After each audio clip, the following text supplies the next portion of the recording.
So in Apple's board's eyes at the time, it seemed like the natural progression. It's like, well, we are, if we're going to compete with the likes of Microsoft and Hewlett Packard and all these other companies, we need to achieve scale. We're not going to do that with Steve Jobs. So they pushed him out forcefully. They installed that CEO that you mentioned, and I think it was like a 5 or 7 year like hiatus that essentially Steve Jobs was not involved in Apple, and that same CEO that they installed came crawling back to Steve Jobs to be like, "Hey, we the business was essentially like about to fail," and basically was just like, "This is not what I signed up for. Can't do this."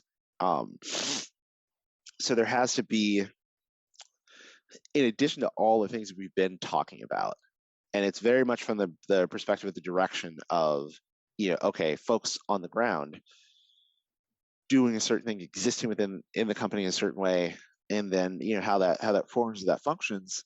That is kind of the benefit of an example of a founder who has a very clear idea, and up to that point had done a pretty good job of putting appropriate people in positions to be successful.